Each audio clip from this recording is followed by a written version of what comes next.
Dios les bendiga y bienvenidos a un nuevo episodio de Misión Sabiduría. Se titula La adoración pura. ¿Por qué pura? Porque hay personas que adoran impuramente. Y no me refiero a pecado. Me refiero a que su adoración no es genuina, sino que es una obligación. Esto es un mensaje específicamente para la iglesia. Una persona que ya ha aceptado el sacrificio del Señor, ya está buscando de la presencia del Señor, ya está asistiendo a una iglesia.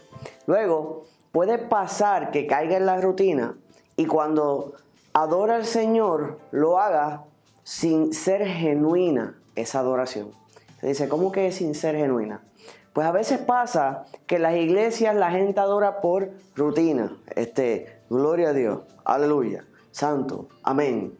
Y el predicador o el que está dirigiendo las alabanzas dicen, vamos a adorar al Señor. Y usted empieza, gloria a Dios, aleluya, santo, Jehová. Alce su mano derecha y usted alza media mano. Alce sus dos manos y usted alza a mitad de camino. Y no siente el deseo de adorar al Señor. Eso es una adoración que no tiene valor, no tiene importancia y no es recibida. Porque no hay pureza en ella. Y no es lo que damos, es cómo lo damos. Porque pudiéramos hablar y decir y expresar que le servimos y que adoramos al Señor. Y el Señor puede decir, como dice la palabra, de labios me honran, pero su corazón está lejos de mí. Y hay mucha gente que adora al Señor alegadamente, pero su corazón realmente no está en el Señor. ¿Cómo sabemos que eso es así? Pues por los frutos.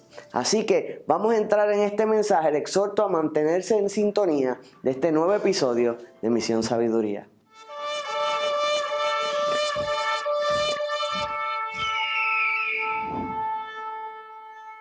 Hace un ratito compartí en Facebook un mensaje. Voy a darle una versión más abreviada. La palabra establece en el libro de Josué que cuando fueron a conquistar a Jericó y pasaron un montón de cosas impresionantes. En el capítulo 5, versículo 13 en adelante, dice que estando Josué cerca de Jericó, alzó sus ojos y vio un varón que estaba delante de él, el cual tenía una espada desenvainada en su mano. Y Josué, yendo hacia él, dijo, ¿eres tú de los nuestros o de nuestros enemigos? O sea que va Josué caminando, se encuentra este personaje con una espada en la mano y él le pregunta, ¿eres de los nuestros o eres del enemigo? Luego la palabra establece que le respondió, no más como el príncipe del ejército de Jehová he venido ahora. Entonces Josué, postrándose sobre su rostro en tierra, le adoró y le dijo, ¿qué dice mi señor a su siervo? Y el príncipe del ejército de Jehová respondió a Josué, quita el calzado de tus pies, porque el lugar donde estás es santo. Y Josué lo hizo así. Donde que se lo lea, me gusta mantenerme enfocado en la cámara, pero quería compartir con ustedes esa palabra. Cuando Josué va caminando, sabemos todo lo que aconteció y llegó la hora de la conquista. De momento se encuentra un personaje que se le describe como el príncipe del ejército de Jehová. Que esto es Jesús revelado en el Antiguo Testamento. Y usted me diría, ¿cómo tú sabes que es Jesús si no dice Jesús ahí? Porque en el Apocalipsis un ángel se le apareció a Juan. Y cuando Juan se postró para adorarle, el ángel le advirtió y le dijo, no lo hagas. Porque yo soy de tu siervo como tú, no soy digno de recibir tu adoración. Sin embargo, el príncipe del ejército de Jehová sí recibió la adoración, pues entonces es Jesús revelado en el Antiguo Testamento. Ahora, dicho eso, él va y le pregunta, cuando lo ve, tiene la espada desenvainada. ¿Qué significa esto para nosotros? Fíjese, para nosotros lo que significa la espada no es otra cosa que la palabra de Dios. Y tenerla en la mano desenvainada es como tener la Biblia o la palabra de Dios en nuestra mano abierta para ser utilizada. Porque cuando una espada está guardada en su vaina, no tiene uso. Pero cuando la sacas para la guerra, hay batalla. Y eso es lo que el Señor quiere de nosotros. Que nuestra espada o nuestra Biblia esté abierta y lista para ser utilizada. Ahora, Él le pregunta, ¿eres de los nuestros o eres de los del enemigo? De nuestros enemigos. Parte de la premisa de querer decir, tú eres de los nuestros, pero por si acaso, o de los enemigos. Entonces cuando el Señor le responde y le dice que era el príncipe del ejército de Jehová, se postró y la adoró. Pero no solamente se postró, dice que puso su rostro sobre la tierra y ahí adoró. Fíjese que el más grande del ejército de Israel, cuando tuvo un encuentro con el Dios vivo, no solamente dobló una rodilla o dos, sino que puso su cara en la tierra y ahí comenzó a adorar al Dios Todopoderoso. Y lo que fue antes de una gran victoria fue una adoración poderosa. Y hay gente que no se humilla delante del Señor para adorarle. Fíjese que el camino a ser rey para David le llaman el camino de la humillación. Antes de Jesús morir en la cruz y retomar su vida al tercer día y darnos vida y vida en abundancia y tener nombre sobre todo nombre, el camino a su reinado fue la humillación.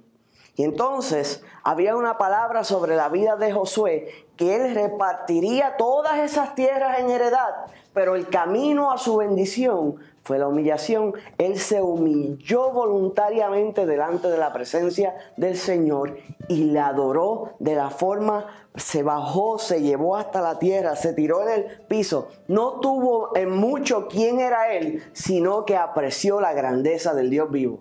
Fíjese que él estaba claro y entregó una adoración genuina. Marque esa palabra, adoración genuina. Adora genuinamente, adora puramente. Cuando vayas a adorar al Señor, no lo hagas por abrir la boca, por decirle al Señor, eres tan grande, eres tan bueno, tan poderoso, ¿a qué hora se acabará el culto? ¿A qué hora me iré para casa? ¿Llegará tiempo para esto, para lo otro? Eso no sirve. Eso es estar lejos del Señor. Eso es ser impuro. Eso no procede y no llega al trono de la gracia. David es representado y el Señor dice de él que es conforme a su corazón, pero David adoraba genuinamente. Lea los salmos de David, cómo él se expresaba delante del Señor. Cada palabra procedía de lo más profundo de su corazón y su adoración era genuina. Usted, si se fija en los salmos, usted pensaría que los salmos se escribieron, pero los salmos son cánticos y se cree que cuando se cantaban, muchos de ellos eran como improvisando en la presencia y había unos escribas anotando esos cánticos, dicen algunos rabinos. La palabra establece que cogió David y puso el arca del pacto en el tabernáculo de David, en la ciudad de Jerusalén, y empezó a adorar 24 horas al día. O sea que tenía hombres listos en turno y entraban cuando le tocaba uno, cuando llegaba el final ya habían otros y la alabanza y la adoración no escaseaba en la casa de Dios. Había adoración constante, pero la adoración que había en ese lugar era pura y era genuina. Y esa adoración, lamento informarle que está escaseando en las iglesias en este tiempo. Queremos ver el poder de Dios como antes, pero para poder ver el poder de Dios como antes, tenemos que orar como antes, tenemos que adorar como antes, tenemos que tener la pasión que antes había para poder ver el poder que antes había. O sea que el problema no es Dios, el problema somos nosotros y me incluyo, cada uno de nosotros. Si nosotros nos enfocáramos en dar el todo por el Señor, que la adoración sea pura en todo momento. Quiero que usted esté alerta y pendiente a usted mismo. Que no tire una adoración falsa, que no siente o que esté pensando en otra cosa, sino que cuando usted diga voy a adorar a Dios, es bueno cantar lo que otros cantan y leer los salmos, pero más hermoso es formar una adoración conforme a tu propia vida. que tú poder decir, Señor, por decir un ejemplo, cuando estuve en peligro de muerte en esta situación, ahí estuviste tú y me salvaste. Cuando necesité en esta otra situación, ahí estuviste y me supliste. Cuando me sentí débil este día, tú me fortaleciste. Te amo porque tú me salvaste, me diste provisión y X, Y y Z. Y tu alabanza y tu adoración sean conforme a tu propia vida. O sea, que le das forma. Te exhorto a escribirle canciones al Señor donde le expresa lo que tú sientes. Necesitamos que el pueblo comience a adorar a Dios de una manera genuina y pura. No como una fotocopia del pasado, sino una adoración que proviene de lo más profundo del corazón. Porque la antesala a una victoria poderosa es una adoración poderosa. Josué se humilló delante de la presencia de Dios, a tal punto que cuando esa adoración terminó, recibió lo que él quería. Y usted diría, ¿cómo que cuando terminó recibió lo que él quería? Si usted lee la palabra, va a leer que cuando la tradujeron dice, quita el calzado de tus pies, porque el lugar que pisas tierra santa es. Cuando usted lo busca en el hebreo, está puesto en singular, pero en la traducción lo pusieron plural. Y cuando se fija, dice, quita el calzado, singular, de tu pie, singular. Usted diría, qué importante es que sea un zapato, los dos zapatos. Pues esta es la importancia. La tradición judía antigua, y lo va a poder ver en el libro de Esther, cuando Vos fue a redimir, se quitaron un zapato, hicieron un ritual donde se entendía que Vos iba a tomar esas posesiones. Entonces, eso mismo estaba haciendo el ángel de Jehová con Josué. Le estaba diciendo, quita el calzado de tu pie. Cuando él se quita el calzado de su pie, eso es el símbolo utilizado por el pueblo de Israel de transferencia de terreno. O sea que el Señor no le dio la victoria cuando tumbó los muros. Ya estaba firmada la escritura cuando Josué quitó sus zapatos y pisó el piso descalzo. Y le dice, porque el lugar que pisa, tierra santa es, que significa camina en santidad, camina puramente, limpiamente. Y necesitamos esos adoradores que adoran genuinamente delante de la presencia de Dios, y esa adoración produce respuesta. Le puedo dar un sinnúmero de situaciones donde personas adoraron al Señor genuinamente y recibieron. Le puedo decir de Ana, derramó su corazón delante de la presencia del Señor y Dios le dio el hijo que estaba esperando, pero no fue hasta que derramó el corazón delante de la presencia del Señor que recibió. Vemos a un Josué que se humilló hasta el piso y recibió del Señor. Vemos David constantemente se humillaba delante de la presencia del Señor y el Señor le respondía.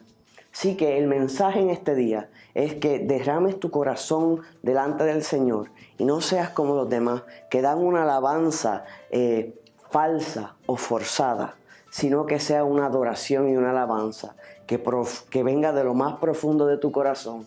Escríbele alabanza, escríbele canciones al Señor y ve desarrollando tu corazón como un adorador para este tiempo. Que se recuerde que si no se ha suscrito a nuestro canal, lo haga y le da la campana de notificaciones. Así que cada vez que salga un nuevo video, usted se entera primero. Y le solicitamos, por favor, que comparta este contenido, esta información, esta palabra que viene de lo alto, al menos con una persona. De modo que usted haga el trabajo de evangelista y de esa manera nos ayude a cumplir la profecía bíblica donde el Señor dijo, se predicará este evangelio por todo el mundo y entonces llegará el fin. Que el Señor le bendiga.